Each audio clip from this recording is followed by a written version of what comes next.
Welcome, stranger, to my beloved city. This is the ancient river speaking, which gently rocks you on his back, whose waves gaily lick your ship. Call me Danube. The Romans called me Danubius in the more than 3 centuries in which I served them as a frontier defense. Danube, like many other modern names, derives from Danubius. For 20 million years my waves have licked these shores. Before then, a sea covered them. And as I stretch after bending double, I happily set eyes on this magic city and hasten to it with great longing. She has grown close to my heart, and we have grown so very fond of each other. Others may have noticed this as well, since her name is Budapest, the pearl of the Danube.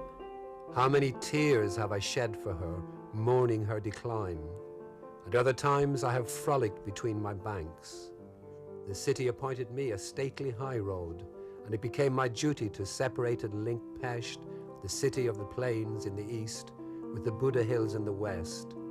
Day after day the city reflects her splendors in my glass, and when night falls, the city lights splendidly shine in my mirror. Be my guest, stranger, and let me tell you tales of the secrets of the splendors of Budapest, in the light of the lamps of heaven and earth. The most ancient church of Pest now stands at the cradle of the city. In keeping with the relentless course of history, the Roman stones, deprived of purpose, were used to honor the center of a new world, Our Lady of Hungary, the Blessed and Ever Virgin Mary. These walls witnessed events that became legends. Listen to the warm-hearted comforter of the poor, Saint Elizabeth of Thuringia, born Princess of Hungary. What is now in front of your eyes was built as a customs house and is now a University of Economics.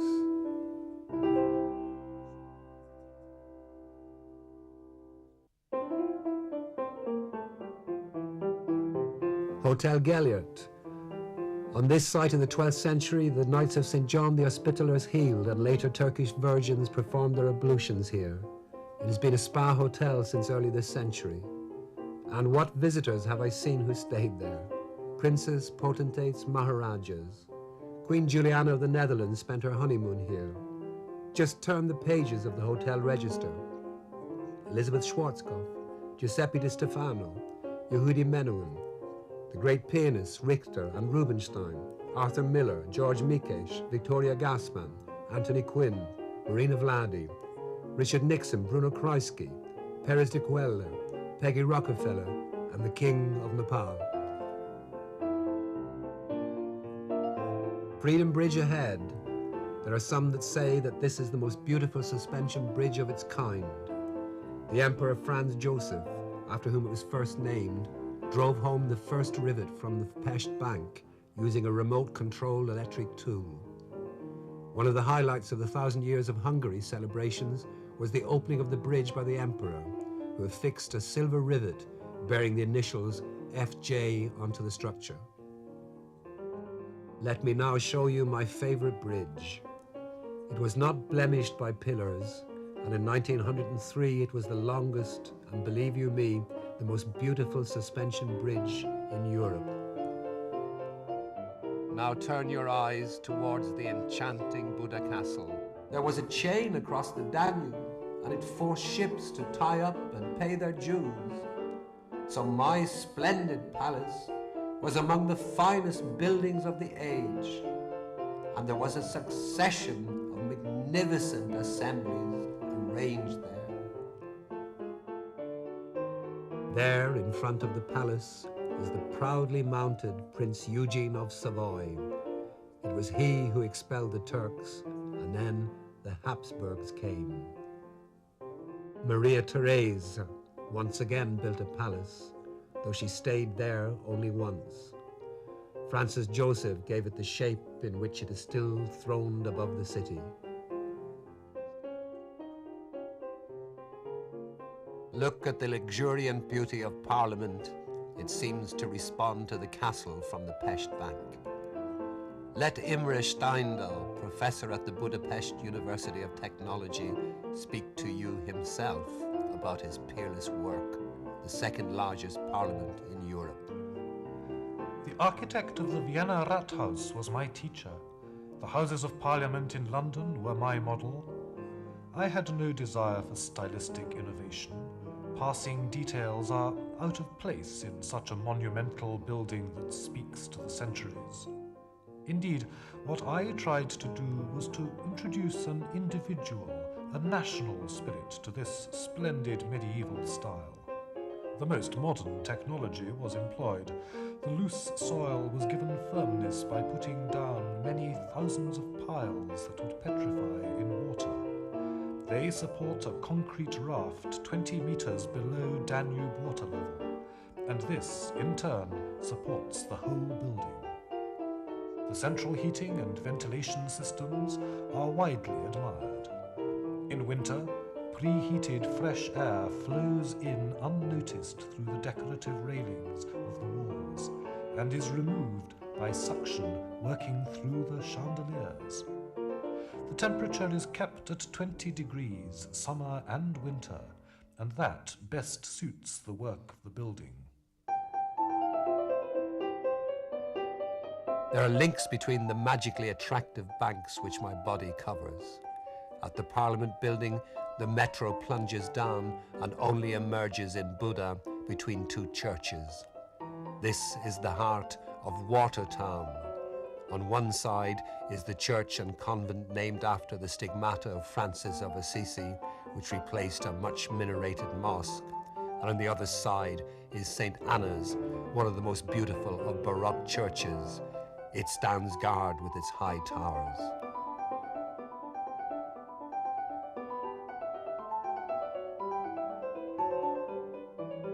Turn your eyes to Buda Castle.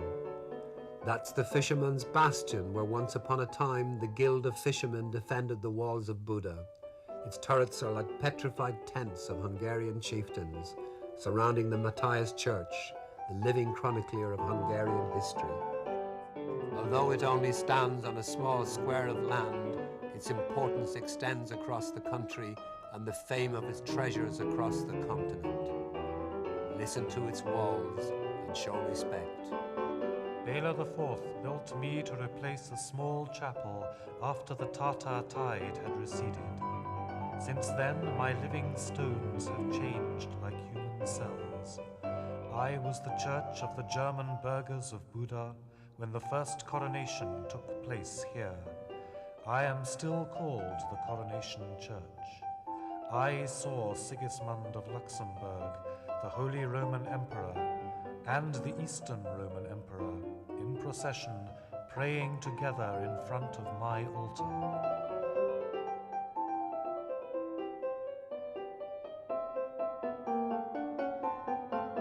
At the 1825 Diet, during the Hungarian Reform Age, a young nobleman, Count István Széchenyi, rose unexpectedly.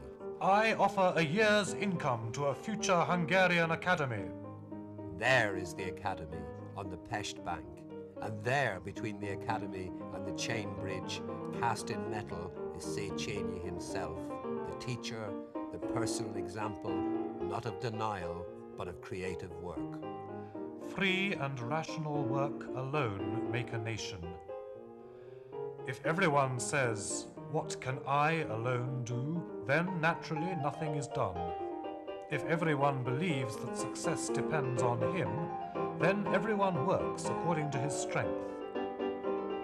A man is only worth anything inasmuch as he can be of use to his fellow men, his country, and through them to the world.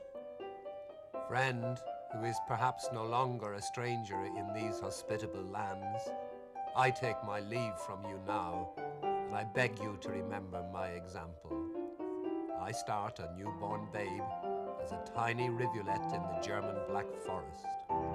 As I progress between banks given by nature, I see and learn, so I grow, spreading and strengthening to make me fit for my calling to link 8 countries and their peoples, ignoring all frontiers. Finally, after almost 3,000 kilometers, I divide into branches and pour into the Black Sea. Reaching the oceans, I am all the treasures I found on the way.